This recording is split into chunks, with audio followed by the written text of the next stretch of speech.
तो कल हम लोग 13 नंबर तक लगा चुके थे। क्वेश्चन नंबर 14 लिखा है given that the two numbers appearing on throwing two dice are different, find the probability of event the sum of the number on the dice is 4। सबसे पहले दो डाइस फेंके जाते हैं, तो दो डाइस फेंके जाएंगे तो क्या बनेगा 1 1 1 2 1 3 फिर डैश डैश 1 6 फिर 2 1 फिर डैश डैश 2 6, इसी तरह 6 1 से 6 6। ये हो गया टोटल 36 केस बनेंगे सैंपल स्पेस।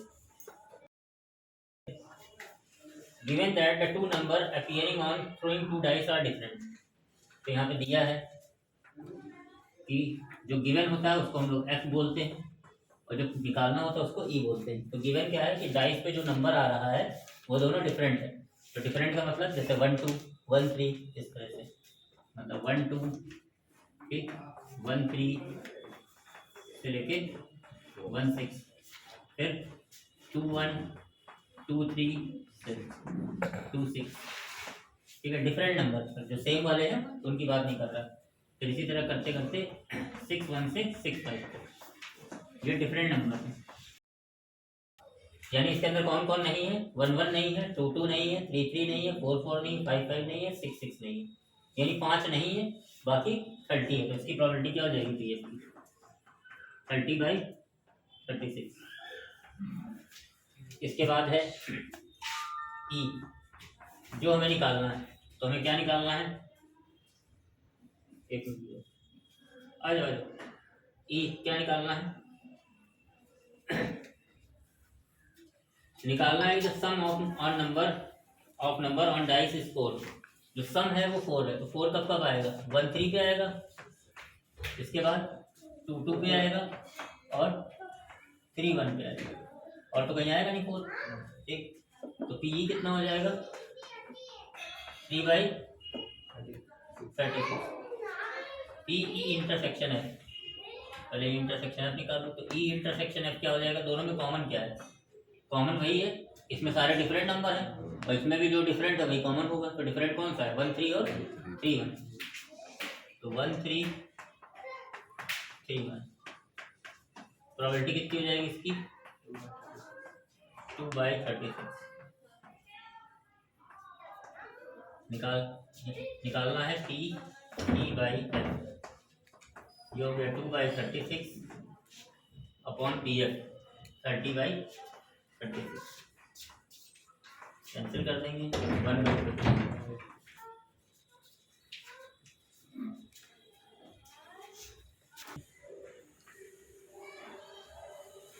लिखा है consider the experiment of throwing a die, if a multiple of 3 comes up throw the die again and if any other number comes up toss a coin.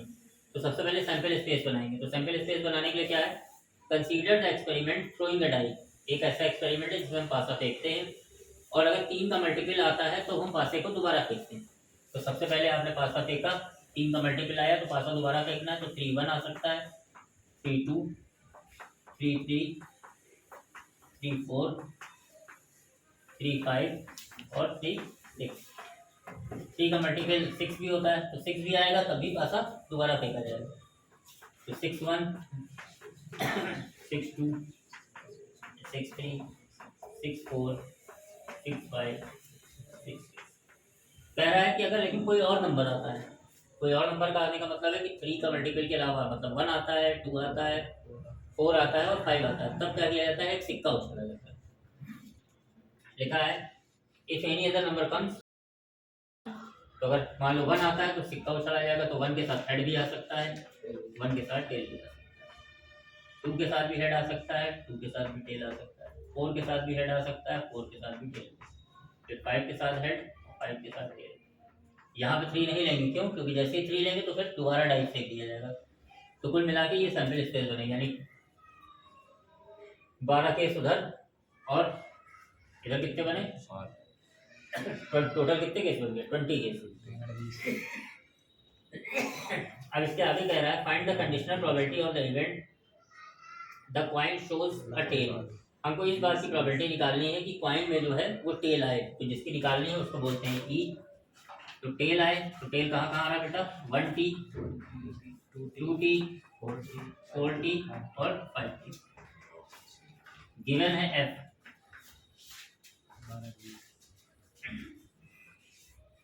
Given that at least one die shows a 3।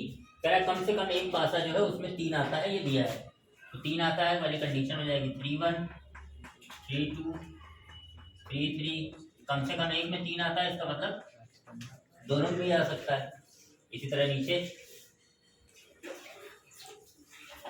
3 5 3 इसके अलावा 6 3, ये भी हो गया। ठीक है,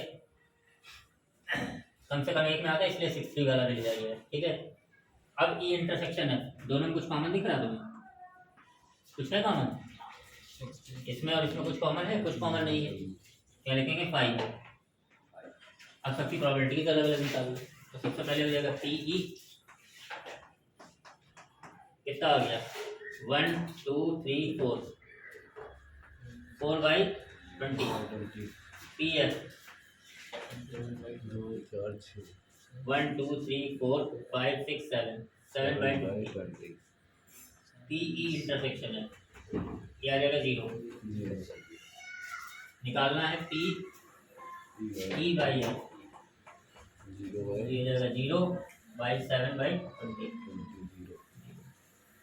ये कैसा इवेंट है, इम्पॉसिबल इवेंट है। ठीक है,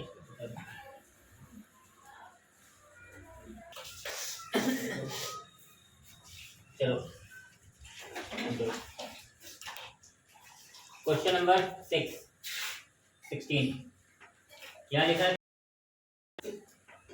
equal to half P B equal to लिखा है 0।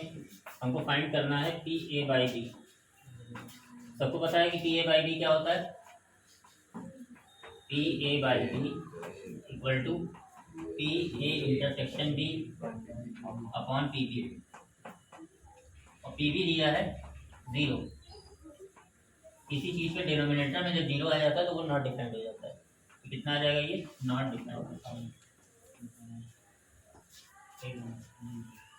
क्वेश्चन नंबर 17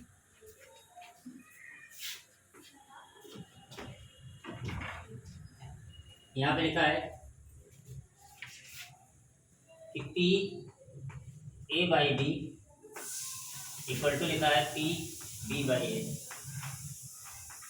ठीक है, तो पी ए बाई बी होता कितना है, P A intersection B upon P B. इधर कितना हो जाएगा, पी बी इंटरसेक्शन ए हो चाहे ए इंटरसेक्शन बी, दोनों एक ही चीज है। इंटरसेक्शन का मतलब कॉमन लेना होता है, तो ए बी में कॉमन लो चाहे बी ए में कॉमन लो, एक ही बात। ठीक, अपॉन पी ए, ये कैंसिल हो गया, तो P B equal to P ए।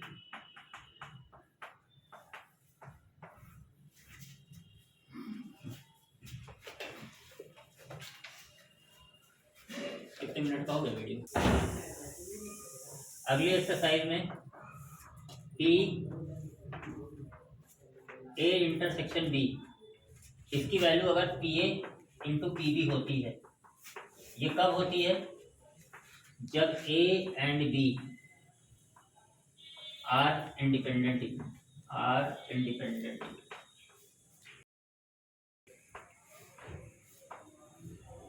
अगर ए और बी इंडिपेंडेंट इवेंट है तो P A intersection B equal to होता है P A into P B. Independent event का मतलब होता है कि स्वतंत्र घटना है, मतलब पूरी तरह से स्वतंत्र हो। ऐसा ना हो कि मतलब एक हो रहा है तो दूसरे के भी होने की संभावना है पूरी। ठीक है, और अगर पी ए इंटरसेक्शन बी 0 आता है तो ये तभी 0 आएगा जब A and B are mutually exclusive.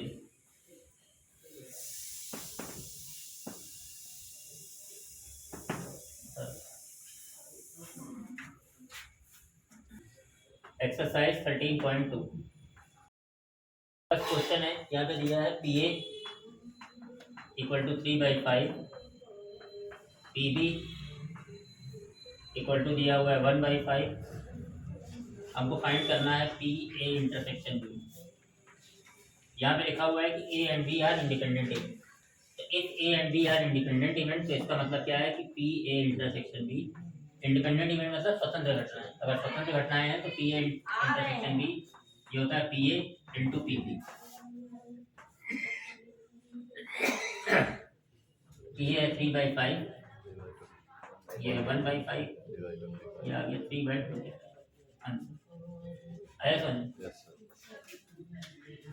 Question number 2 यहाँ पे लिखा है 2 cards are drawn at random without replacement from a pack of 52 playing card. कह रहा 52 पत्तों की गड्डी से 2 पत्ते निकाले जाते हैं। ठीक है, बताना है find the probability that both the card are black. ठीक है, और खासियत ये है कि जो पत्ते निकाले गए हैं वो विदाउट रिप्लेसमेंट निकाले गए। तो विदाउट रिप्लेसमेंट का मतलब है निकाला गया लेकिन उसको दोबारा उसमें रखा नहीं जाता है। ठीक है, तो इसका मतलब है कि हमको बताना है कि both the card are black. तो ताश के गड्डी जो होती है उसमें 26 पत्ते काले होते हैं और 26 पत्ते रेड होते हैं।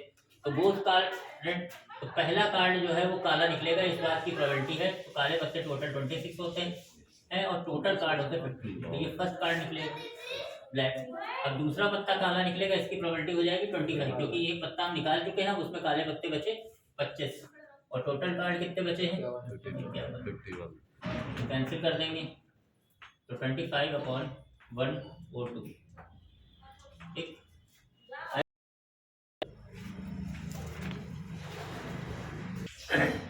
3 नंबर यहाँ लिखा है box of oranges is inspected bye examining. ठीक है, कह रहा है एक डिब्बा है। ठीक है, उसके अंदर जो है 15 ऑरेंजेस हैं। ठीक है, जिसमें से 12 अच्छे हैं और 3 गड़बड़ है। ठीक है, तो कोई भी डिब्बा जो होता है वो सेल के लिए तब अप्रूव किया जाता है जब उसमें से 3 ऑरेंज पहले रेंडमली पिक किए जाते हैं। अगर तीनों ऑरेंज जो है वो सही है तो वो सेल के लिए अप्रूव हो जाएगा, अन्यथा रिजेक्ट हो जाएगा। ठीक है, तो आपको बताना है कि जो बॉक्स है वो सेल के लिए अप्रूव हो जाएगा, इस बात की प्रोबेबिलिटी निकालनी। फिर से देख लो कि एक डिब्बा है, उसके अंदर 15 ऑरेंजेस हैं, जिसमें से 12 सही हैं, 3 खराब हैं। 3 ऑरेंजेस जो है रेंडमली निकाले जाते हैं। ठीक है, विदाउट रिप्लेसमेंट, मतलब उसको दोबारा इसके अंदर नहीं रखना है। ठीक है, कह रहा है कि जो अगर तीनों ऑरेंज सही हैं तो जो बॉक्स होता है सेल के अप्रूव्ड है, और अगर एक भी उसमें गड़बड़ है तो वो हटा दिया जाता है। तो बॉक्स सेल के लिए अप्रूव्ड कर दिया जाता है, इस बात की प्रोबेबिलिटी निकालनी। तो कब सेल के लिए अप्रूव्ड होगा? जब उसके अंदर तीनों ऑरेंजेस सही होंगे। टोटल ऑरेंज कितने हैं? टोटल है 15। ठीक है, सही ऑरेंज कितने हैं? 12। ठीक है, और गड़बड़ कितने हैं? 3। तो सेल के लिए तीनों ऑरेंजेस सही हो गए। ठीक है, तो बॉक्स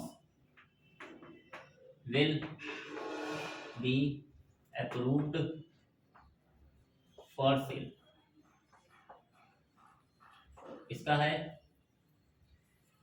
तो पहला ऑरेंज निकले, सही निकले तो 12/15। अब दूसरा सही निकलेगा क्योंकि विदाउट रिप्लेसमेंट है। तो एक आपने निकाल लिया तो उसमें सही ऑरेंज कितने बचे? 11, 14, फिर बचा 10/30। सबको कैंसिल कर दो, 3 4 जा 3 5 जा, एक 5 2 जा 2 से इसको काट दो, तो 44/91। 11 4 जा 44, 13 7 जा 90। Next question,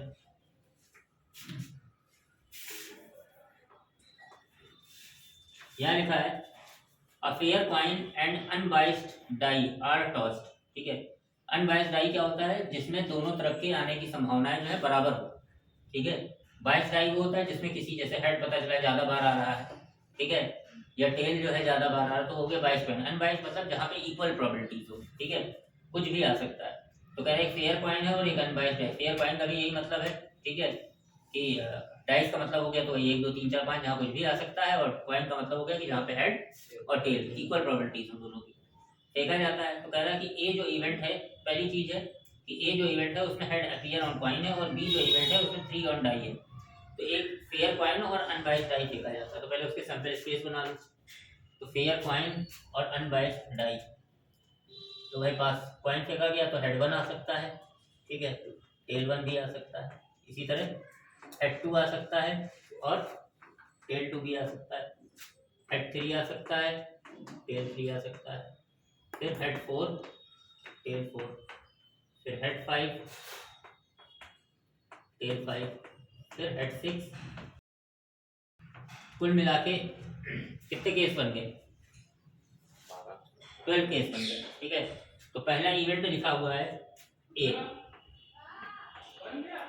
head appear on the coin, कह रहा कॉइन के ऊपर हेड आता है, तो जो हेड वाले केस हैं वो लिख लो। कौन कौन से हैं? Head 1, head 2, head 3, head 4, head 5 और हेड 6। बी जो इवेंट है वो लिखा हुआ है कि 3 आता है। ठीक है, टाइप पर, तो 3 कौन कौन सा है? बी इवेंट है तुम्हारा 3 ऑन डाई। ठीक है, तो 3 कहाँ कहाँ आ रहा है? H3 T3। ठीक, दोनों इंटरसेक्शन निकाल लो, तो ए इंटरसेक्शन बी कितना हो गया? केवल H3। ठीक, प्रोबेबिलिटीज निकाल लो, तो पी ए कितना हो गया? 6/12, काट दोगे 1/2। पी बी निकाल लो, ये आ गया 2/12, काटेंगे 1/6। पी ए इंटरसेक्शन बी निकाल दो, ये आ जाएगा 1/12। अब यहाँ देख सकते हैं कि जो P A into P B, P A into P B कितना है?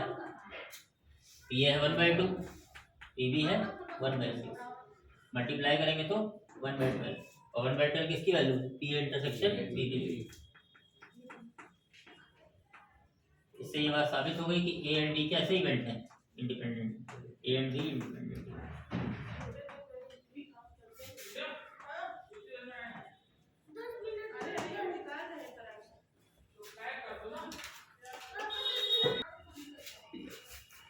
क्वेश्चन नंबर 5,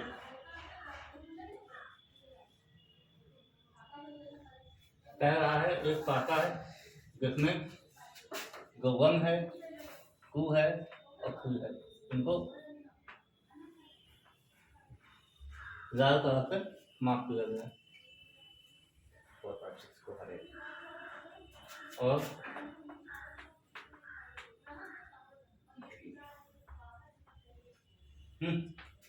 5, 6 को हरे कलर से।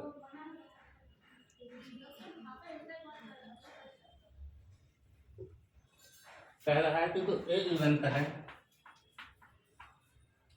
उसमें इवेंट नंबर आता है, तो इवेंट कौन कौन है?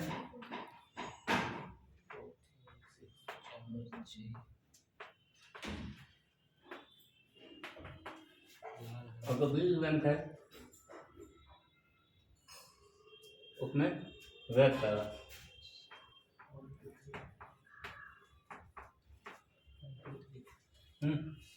कॉमन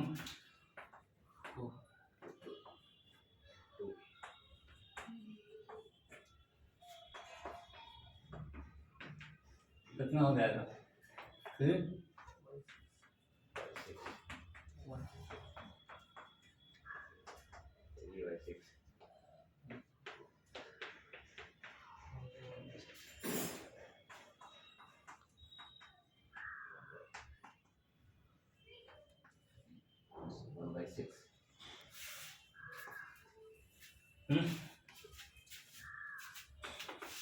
ये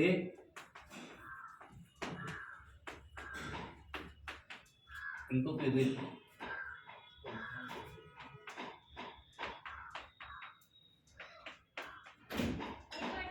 जब बराबर नहीं सकते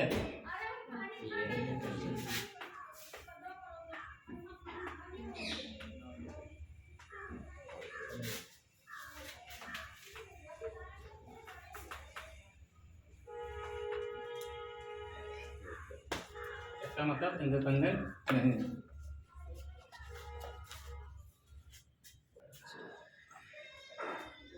क्वेश्चन नंबर 6 लिखा है E and F be the independent event. ये लिखा है पी ई, इंडिपेंडेंट नहीं कह रहा है, E and F be the event T E लिखा है 3/5, टी एफ लिखा है 3/10, पी ई इंटरसेक्शन एफ लिखा है 1/5। बताना है कि इंडिपेंडेंट है कि नहीं। निकाल लो P E into P F,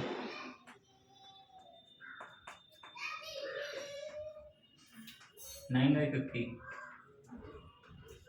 जो कि बराबर नहीं है।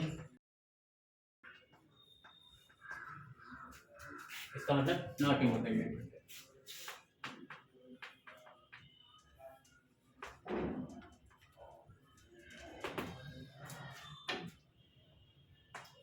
क्वेश्चन नंबर 7 लिखा है given that A and B are such that. सबसे पहले लिखा है P A, P B, P, और फिर लिखा है पी ए यूनियन बी 3/5। हमको पी बी निकालना है, ठीक है। सबसे पहली कंडीशन लिखी है कि ए और बी जो है वो इंडिपेंडेंट इवेंट है, इंडिपेंडेंट म्यूचुअली एक्सक्लूसिव इवेंट है। तो म्यूचुअली एक्सक्लूसिव है तो पता है कि पी ए इंटरसेक्शन बी 0 होगा। तो बड़ा वाला फार्मूला लगाएंगे, P A union B, P A plus P B P A 1/2, P B P, और ये 0, और ये दिया हुआ है 3/5। पी की वैल्यू हो गई 3/5, 1/2, 6 - 5 1/10। इसी का सेकंड पार्ट दिया है कि इंडिपेंडेंट इवेंट है। तो P A union B, P A 1/2, P B P, और फिर होता है minus P A intersection B. तो पी ए इंटरसेक्शन बी क्या हो जाएगा, P A into B B अगर इंडिपेंडेंट है। तो पी ए यानी हाफ पी बी पी, ये दिया हुआ है 3/5, ये हो जाएगा half plus p/2, p minus p/2, इसको इधर लाएंगे, ये हो जाएगा 1/10 p/2, p बराबर 1/5। आज के लिए ठीक है।